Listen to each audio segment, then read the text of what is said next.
Satu firman Tuhan saya lihat itu menarik untuk dibahas ya. Markus pasal 11. Buka Alkitab kita di Markus pasal 11. Ayatnya yang ke-23 dan 24. Ini firman mungkin sering dibaca ya, tapi ini firman sangat memberkati saya. Judul khotbah saya tentang percaya saja. Sudah dapat, saya akan baca. Markus pasal 11 ayat 23. Aku berkata kepadamu, sesungguhnya barang siapa berkata pada gunung ini, beranjaklah dan tercampaklah ke dalam laut, asal tidak bimbang hatinya, tetapi percaya bahwa apa yang dikatakan itu akan terjadi, maka hal itu akan terjadi baginya. Yang ke-24. Karena itu aku berkata kepadamu, apa saja yang kau minta dan doakan, percayalah bahwa kamu telah menerimanya, maka hal itu akan diberikan kepadamu. Ini firman luar biasa. Saya sangat suka dengan firman ini. Perhatikan di Alkitab Anda, dikatakan gini, aku berkata kepadamu, sesungguhnya barang siapa berkata kepada gunung ini. Sampai di situ dulu. Bapak dan Ibu, saya menemukan bahwa Yesus mengajarkan pada kita untuk melakukan sesuatu yang mustahil. Tetapi Yesus mengajarkan bahwa ini bisa, tiada yang mustahil. Dia bilang sama kita bahwa barang siapa berkata pada gunung ini, kemudian dikatakan lagi, beranjaklah dan tercampak ke dalam laut. Yesus mengajarkan sesuatu yang tidak masuk akal, yaitu gunung dibilang suruh berkata sama dia dan suruh dia beranjak ke dalam laut, beranjak dan tercampak ke dalam laut. Suruh gunung itu pindah lokasi dan buang masuk ke dalam laut. Itu gunung besar, Pak Bu. Saya dalam hidup saya sering memikirkan hal tentang firman ini, di mana firman ini mengubah kehidupan saya. Bagaimana, apa yang diubah Pak Bu? Apa yang diubah Aku Aceh? Yang diubah adalah masalah. Ya. Jadi mengenai beban, persoalan, apapun yang berat gitu loh. Yang berikutnya, berbicara tentang masalah kesehatan. Kesehatan di mana saya merasa ini tidak bisa sembuh. Ini kayak susah untuk sembuh. Tapi ketika saya baca firman Tuhan ini, itu gunung besar. Saya sedang membayangkan sebuah gunung besar. Yesus suruh kepada orang-orang yang mendengarkan firman dia. Mungkin saat itu yang dia bilang sama 12 murid atau orang-orang yang mendengarkan dia. Tapi firman ini dicatat, hari ini itu diberitakan pada kita, bahwa Yesus bilang, kalau siapa saja yang ngomong sama gunung itu besar, kau bilang sama dia beranjak, maksudnya pindah lokasi dan masuk ke dalam laut. Yesus bilang, di akhir itu dibilang, maka hal itu akan terjadi baginya. Memang saya menemukan setiap kita itu manusia itu cenderung takut, Pak Bu. Cenderung khawatir, cenderung cemas kalau dihadapkan masalah-masalah besar. Misalnya orang pajak datang memeriksa kita apa dan semuanya. Bisa kita punya persoalan apa, hutang atau apa. Manusia ini cenderung untuk cemas, takut. Manusia ini cenderung mundur ketika melihat persoalan-persoalan besar begitu. Tapi saya belajar dari Yesus mengajar kepada kita bahwa barang siapa, yaitu orang siapa saja, kalau kamu berani ngomong, kamu berani bersuara, sesuatu akan terjadi dalam hidupmu. Tetapi persoalannya, banyak orang nggak mau bersuara, banyak orang nggak mau berbicara. Nah, emang apa gunanya berbicara sama masalah saya untuk suruh dia pindah lokasi dan tercampur dalam laut? Memang apa yang akan terjadi kalau saya ngomong sama penyakit saya supaya didoakan dan sembuh? Memangnya ada efeknya? Saya belajar satu, Iman adalah kamu lakukan dan kamu nggak usah mikir. Saya ulangi, iman adalah kamu lakukan, kamu nggak usah mikir. Kamu banyak berpikir, kamu akan bingung, bagaimana mungkin bisa terjadi. Ini masalah saya besar loh Pak, Bu. Bisa selesai ketika saya berbicara, suruh dia beranjak dan terjam ke dalam laut. Kayak nggak mungkin. Yesus berkata di sini, asal tidak bimbang hatinya. Ternyata kebimbangan adalah musuh besar dari iman. Apa yang membuat orang itu kemudian tidak beriman? Ketika dia berucap, tapi dia bimbang. Makanya doanya gak bisa dijawab, gak bisa dipenuhi. Kenapa? Tidak memenuhi syarat. Sebab Yesus bilang, asal tidak bimbang hatinya. Berarti orang itu ketika dia berucap, hatinya jangan goyang. Pak, kalau kita berada dalam kapal yang sudah mau tenggelam,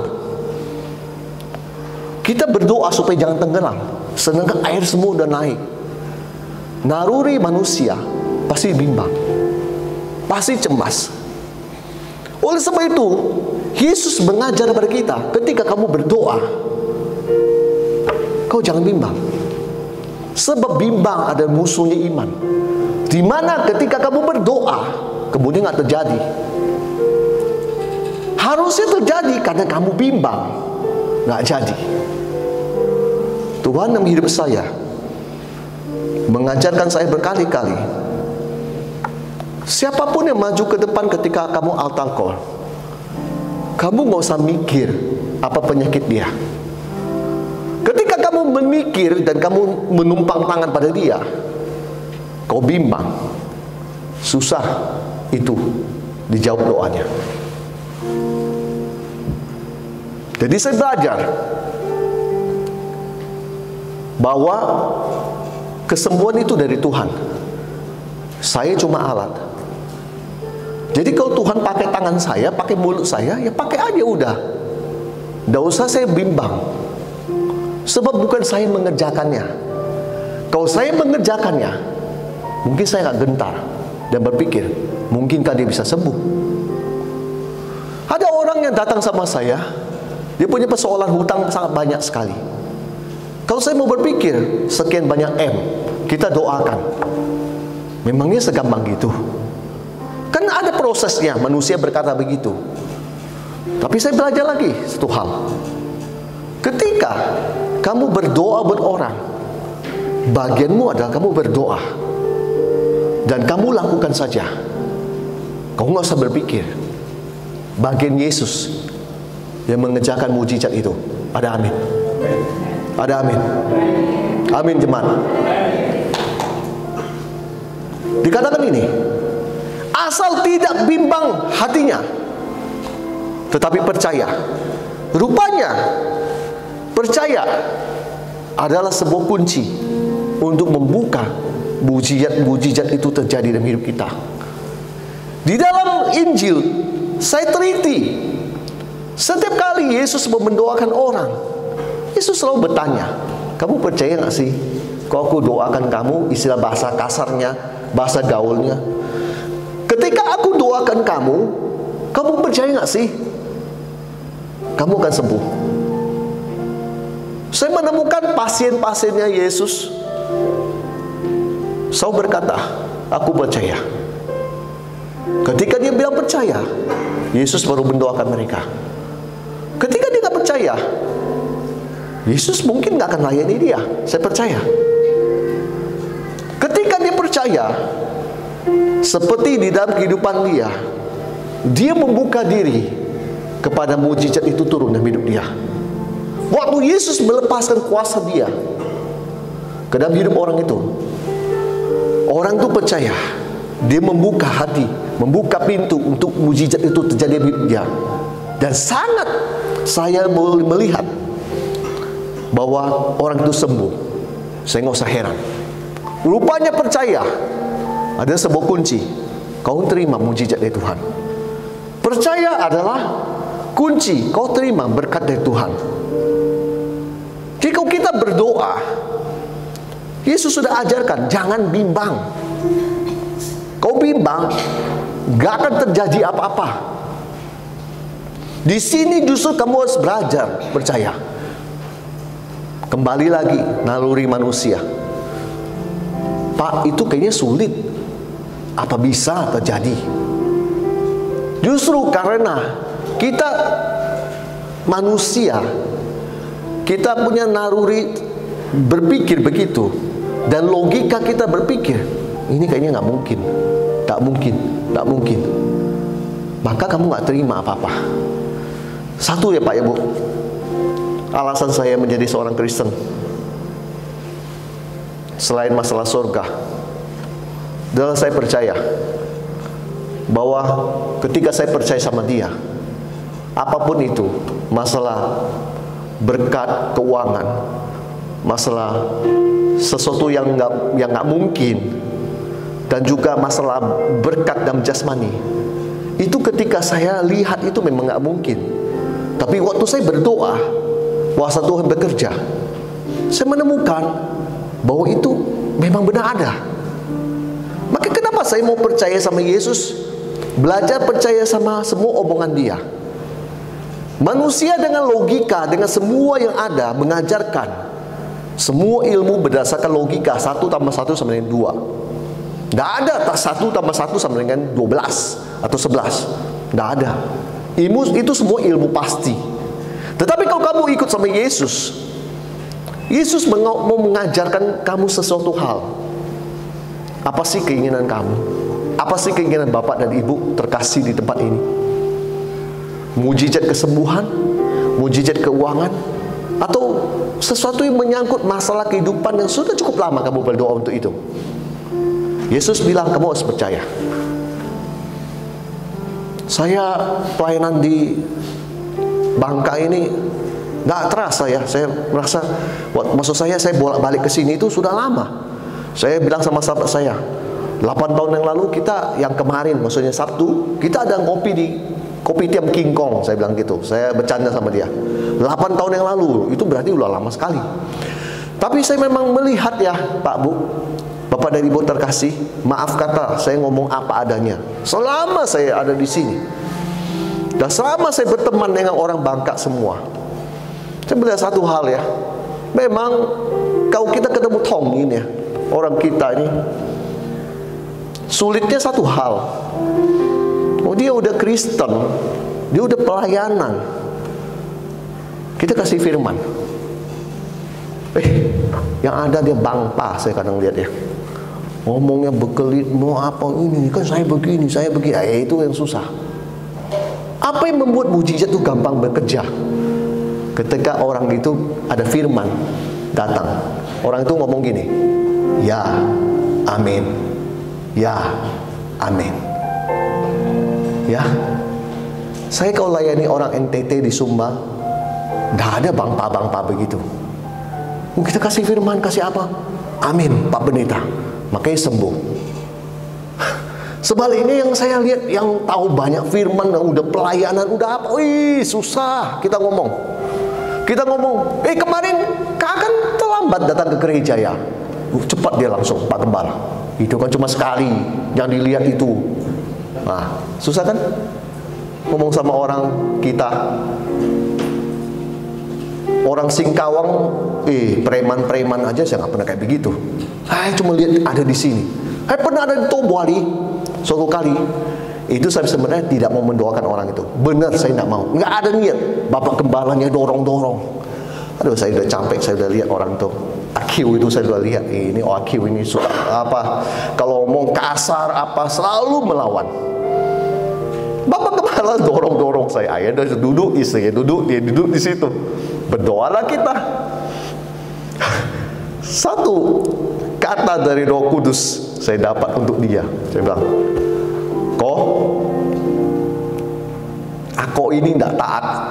Apa yang terjadi? Pikirnya jemaat langsung bilang, ampuni saya Tuhan. Dia bangkit dari kursi, marah besar, teriak-teriak di situ, semua orang dengar. Dia bilang, pendeta ini, dia bilang, dari dulu selalu ngomong saya yang nggak baik dan sebagainya. Oh ya? Saya kan cuma bilang, kamu nggak taat. Dan semua orang liatin saya. Istri saya juga bingung mau ngapain, minta maaf sama dia. Saya bilang, saya tidak akan minta maaf sama dia dengan baik. Karena saya mengucapkan firman Tuhan yang saya dapat untuk dia. Bukan asal ngomong loh. Saya juga tahu kalau orang kita ngomong gitu kan bisa marah. Tapi itu saya dapat dari hati. Roh Kudus bilang, dia nggak taat. Ya udah, saya bilang, aku nggak taat. Bangkit ekusi. Waduh, teriak-teriak, dia udah kayak mau pukul orang. Lalu saya dengan malu, saya gandeng istri saya bilang, kita pergi. Masih teriak-teriak di situ. Saya nggak terima apa gimana? Ya silakan.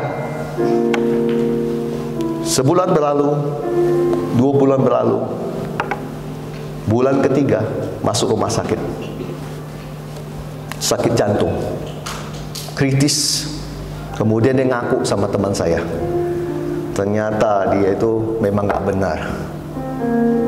Diam-diam dia melakukan sesuatu yang tidak bagus sama keluarga dia. Saya nggak mau sebut dosanya, pokoknya ada diam-diam dia melakukan itu. Jadi Roh Kudus benar kan? Bilang dia nggak taat, tapi dia nggak mau ngaku. Coba lihat, coba Pak Bu, aku Aceh. Coba ya begini ya, kayak orang-orang yang gini loh. Ketika firman datang, langsung bilang, ya, saya memang salah. Kalau kita ditegur salah, amin. Daripada kita bangpa, ya kan? Tidak ada guna. Akhirnya sakit. Akhirnya Tuhan buktikan kuasanya. Saya bilang sama istri saya, kamu lihat saja, kalau itu suara kenabian untuk dia, saya nggak salah. Dan lihat saja akhir hidup dia bagaimana. Saya cuma bilang gitu aja. Lihat saja, saya bilang gitu. 3 bulan terjadi langsung. Saya berpikir, enak tuh kita jadi anak yang nurut. Amin, Bapak Ibu. Sama Yesus. Amin. Ketika firman datang, hati kita terbuka, siap untuk dikoreksi oleh Tuhan. Amin. Pak Bu, jangankan Bapak dan Ibu, saya dulu juga Tuhan koreksi. Kita bukan mau koreksi jemaat, mau tahu urusan dia atau apa. Ya, makanya tadi saya ulang, saya sebenarnya nggak mau doakan dia. Saya sudah tahu orangnya seperti apa. Saya malas, gembala dorong saya terus. Aduh. Ketika saya dapat suara Tuhan itu, saya nggak bisa menyangkali bahwa itu suara Tuhan. Saya harus keluarkan buat dia. Kalau enggak, saya bermasalah sama Tuhan. Karena Tuhan tahu suara itu buat saya, buat dia. Kalau saya nggak keluarkan suara itu, berarti saya bermasalah dengan Tuhan saya. Pak Bu, kembali yang tadi. Kalau kamu percaya, kita berkata begini, hal itu akan terjadi. Jadi jika kamu berkata-kata, kalau kamu diam, kamu nggak dapat. Dimulai dengan kegerakan iman kamu, ketika kamu berani untuk berkata-kata pada masalahmu, pada penyakitmu, pada persoalanmu, pada keuanganmu. Dimulai dengan ketika kamu berani berkata-kata, kamu mau berkata-kata, kamu mau berdoa untuk masalah itu. Kamu diam, nggak ada yang terjadi. 1 tahun tidak ada terjadi apa-apa. Kenapa? Diam. 1 tahun diam. Pilihan ada di tangan kita. Kita mau diam atau kita mau berkata-kata. Maksud saya berkata-kata itu berdoa. Ketika kamu berani berkata-kata, Yesus sudah bilang, jangan bimbang hatimu, tapi kamu harus percaya dengan apa yang kamu katakan, bukan orang lain yang mengatakannya. Jadi kamu, Bapak dan Ibu terkasih, yang mengatakannya, kamu percaya dengan itu, kamu mengatakan aku diberkati. Alkitab berkata, hal itu akan terjadi bagi kamu. Kalau kamu berkata, kamu sembuh, hal itu akan terjadi bagi kamu. Kalau kamu bilang, aku sehat, hal itu akan terjadi bagi kamu. Kalau kamu berkata, pintu akan terbuka bagi kamu, hal itu akan terjadi bagi kamu. Harus percaya. What things soever ye desire. Sebab itu aku berkata kepadamu, segala sesuatu yang kamu kehendaki, yang kamu inginkan, desire, inginkan, kehendaki, rindukan. Jangan diam, harus berkata-kata. Kau rindu mau ke NTT pelayanan, harus berkata-kata. Kau rindu mau pelayanan di Kalteng, di Kalbar, dimanapun, kau harus berkata-kata. Kemudian dikatakan gini, percayalah. Kembali lagi Yesus bilang, kau harus percaya. Kamu harus percaya, itu Tuhan akan berikan buat kamu. Saya belum lihat, Pak. Justru belum lihat. Kamu harus beriman. Iman ada dasar dari segala sesuatu yang tidak kamu lihat. Di mana kamu menginginkan sesuatu, kamu berharap Tuhan mengerjakannya bagi kamu. Saya namakan itu iman. Kamu nggak lihat itu semua ada, tapi kamu percaya itu bisa terjadi dalam hidupmu. Itu iman. Di mana kamu tahu kuasa Tuhan akan bekerja, segala sesuatu akan beres. Itu iman. Di sini dikatakan, karena itu kau berkata padamu, apa saja kamu minta dan doakan, percayalah bahwa kamu tak menerimanya. Kembali lagi, ada satu kata-kata yang lucu. Dia minta dan doa, lalu dia harus percaya dia sudah dapat. Misalnya ini gelas, dia berdoa buat air gelas aqua ini. Dia belum dapat secara fisik, tetapi diajarkan bahwa dia sudah memegang aqua ini secara spirit, secara roh. Lucu kan? Ajaran yang aneh. Tapi Yesus mengajarkan, kamu boleh nggak menyentuh ini dan memegang di tangan kamu, tapi aku ajarkan kamu bahwa kamu harus percaya seakan-akan kamu sudah pegang ini dalam hidupmu. Saya dulu orang kerja, kemudian saya berhenti kerja. Segala sesuatu ketika saya mulai dengan full time, rasanya nggak segampang dulu langsung buka dompet, mau beli apa tinggal beli, mau terbang kemana langsung ambil duit, langsung transfer, langsung beli tiket dan sebagainya. Nggak segampang dulu. Tapi saya percaya Markus 11 ayat 24 sangat memberkati saya. Di mana saya contoh ya, saya memimpikan sebuah speaker. Saya memang sering beli speaker ini, kadang-kadang sumbang buat orang-orang di daerah dan sebagainya. Tapi saya kadang-kadang punya juga keinginan saya sendiri. Saya sebelum saya beli speaker itu yang harganya satu set 20 juta, saya sudah melihatnya di gambar. Jadi saya sudah punya gambarannya. Jadi Yesus bilang, kau mau ini air bolesa ini, memang kau belum pegang, tapi harusnya ada gambaran di pikiranmu. Ini air bolesa ini bentuknya kayak begini. Jadi saya sebelum saya mau speaker itu yang 20 juta itu, saya sudah punya gambaran mereknya apa, belinya di mana, ukurannya kayak gimana, berapa watt saya sudah tahu. Saya sudah lihat semua di internet. Dan saya cuma tunggu satu hal, itu ada di tangan saya. Lalu bukan hanya begitu, Yesus mengajarkan saya harus percaya bahwa saya bisa memiliki speaker itu. Seperti saya bilang, kau berdoa berdiri, kamu harus percaya kamu bisa memiliki ini dan di tanganmu. Secara fisik kamu pegang. Kemudian pada akhirnya speaker itu memang sudah ada di tangan saya. Bukan satu hal, 2 hal, 3 hal, 4 hal, banyak hal. Terakhir saya pengen sesuatu speaker kecil, speakernya.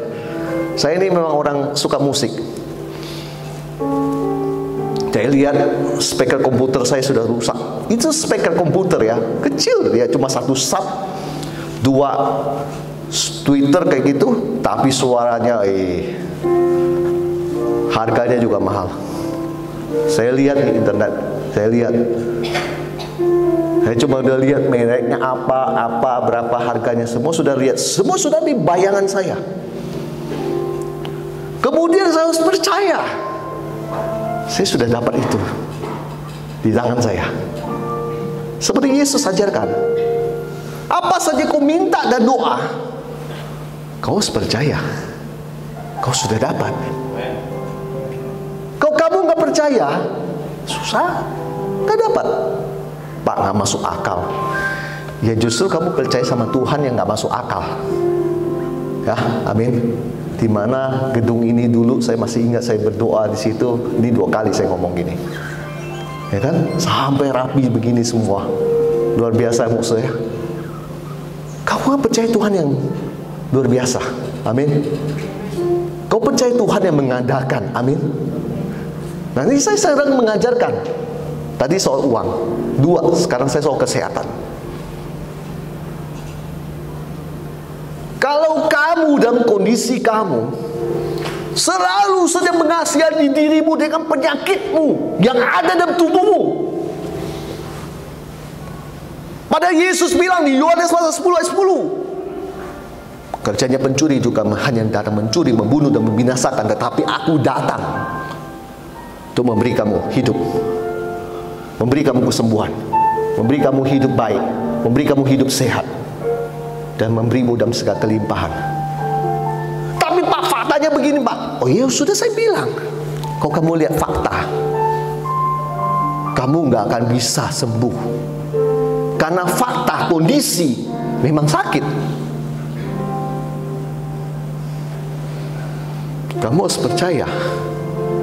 Ketika kamu berkata-kata, kamu berdoa buat penyakit dalam tubuhmu ini, kau percaya kau sudah terima kesembuhan, maka itu dapat. Pak, tapi habis didoakan saya rasa masih sakit Pak. Jangankan kamu bapak dan ibu, lihat saya baik-baik. Saya juga manusia. Kadang-kadang saya juga bisa seperti kayak bapak dan ibu. Saya manusia loh. Saya bukan orang hebat. Saya manusia. Justru saya dengar firman, istri saya berkata, kenapa kamu sekarang begini? Jangan tahu dirasa-rasa itu. Oh kalau gitu Pak, kita ada sakit tapi kita belagak bodoh. Oh bukan juga begitu. Bukan juga begitu maksud saya. Tapi yang membuat itu berbeda adalah begini, ketika kamu ada sakit, kamu percaya, kamu sudah berdoa, kamu sudah didoakan, dan kamu mulai bangkit imanmu, dan mulai lakukan segala sesuatu dengan seperti biasanya. Pak, tapi masih begini sebagainya. Dia berdoa lagi, baca firman lagi. Supaya apa? Imanmu dikuatkan. Supaya apa? Kesembuhan itu terus terjadi dalam hidupmu. Amin. Saya daripada lihat orang yang selalu mengasihani dirinya dengan penyakit yang ada dalam tubuhnya, bertahun-tahun begitu. Tuhan kau kasih orang kesembuhan itu, saya percayanya instan. Seperti dia kasih ini air kepada saya. Ini Hendrik, ambil. Cuma masalahnya kadang-kadang maaf ya, iman setiap orang beda. Ada orang yang sekali langsung, ini Hendrik, dia ambil. Yes, saya dapat. Kesembuhan itu langsung terjadi dalam hidup dia. Ada orang masih dilihat, masih dipegang-pegang, masih gimana, belum yakin benar. Makanya Yesus berkata di Matius pasal 9 ayat 29, jadilah sesuai dengan imanmu. Kalau kamu sungguh percaya, Yesus bilang ini air, kamu Hendrik. Yes, saya ambil, saya sembuh, saya diberkati, saya baik.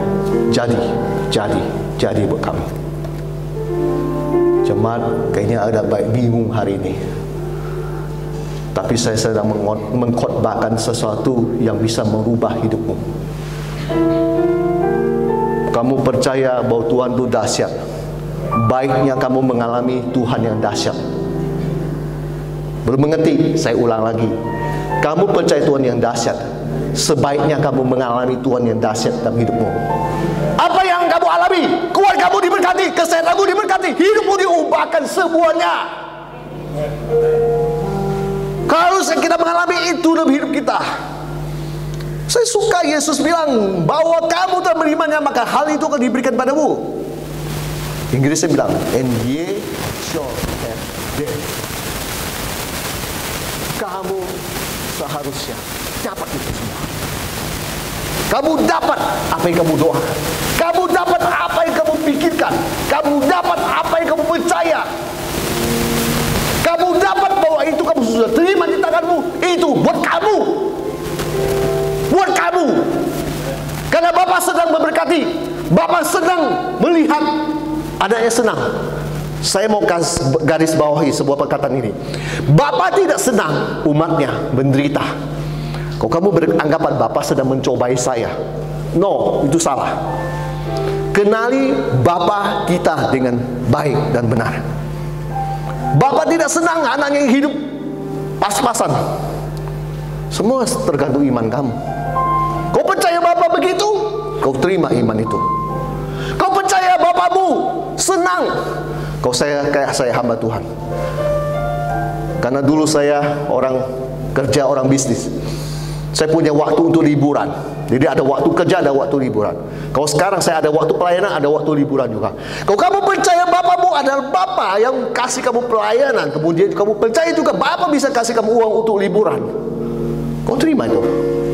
Tapi kamu percaya kamu selamanya melayani, ya itu aja, ya udah jadi sesuai imanmu. Nggak kemana-mana. Hidupnya cuma itu dan sebagainya.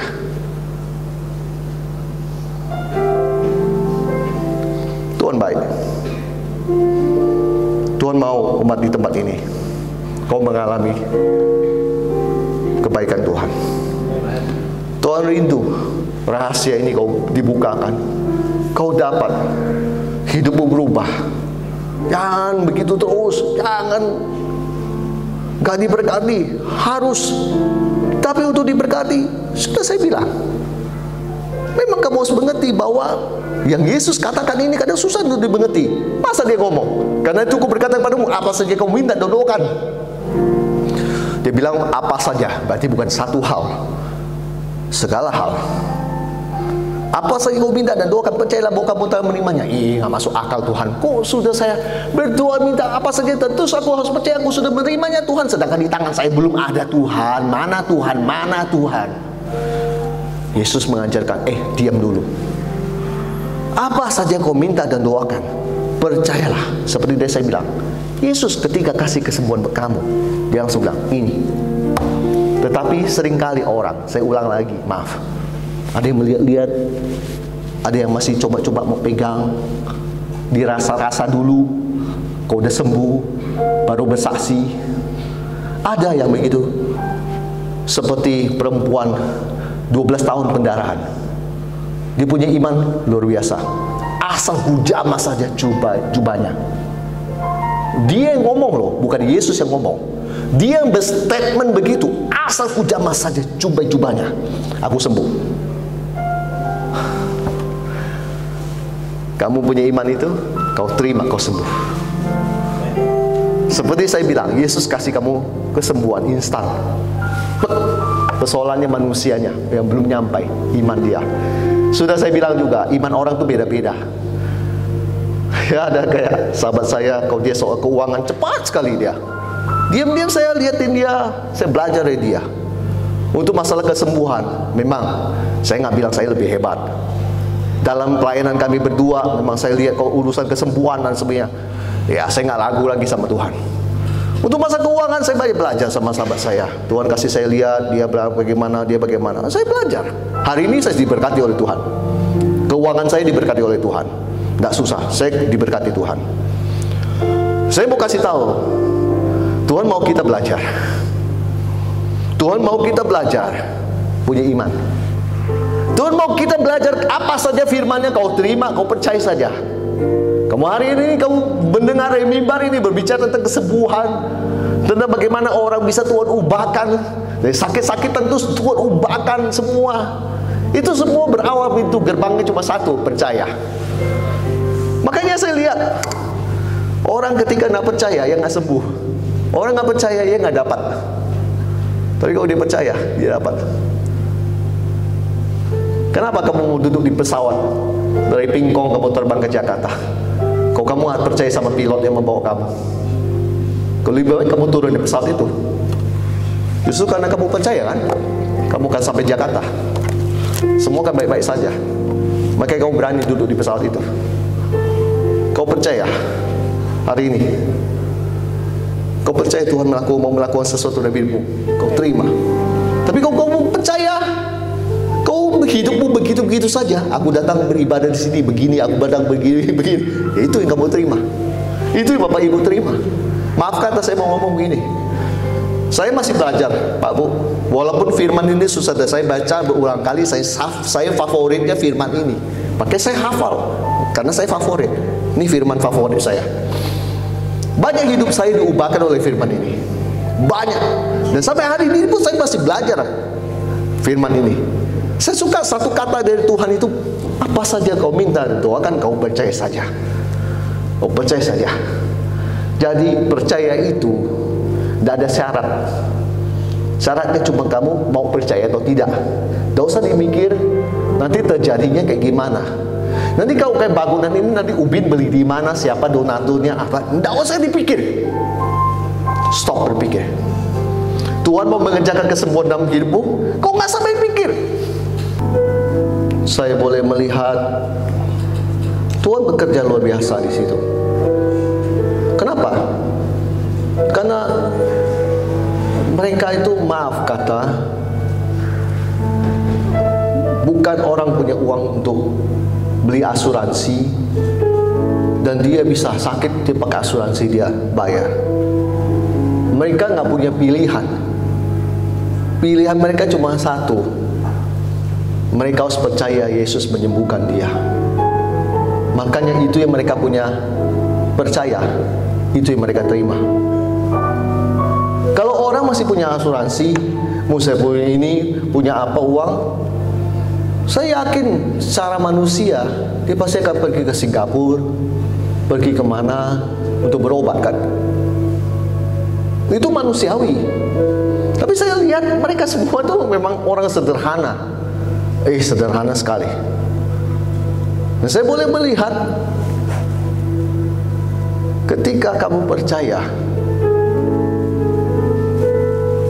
tidak peduli penyakitnya, tadi ada gatal-gatal di badan, ada asam urat 2 tahun, lama loh 2 tahun. Ada yang sering jatuh pingsan bertahun-tahun. Semua itu Tuhan sembuhkan. Kuncinya cuma satu, dia percaya. Bapak dan Ibu, Anda sudah dengar firman Tuhan. Saya sudah selesai. Mari kita praktekkan kuasa Tuhan di tempat ini.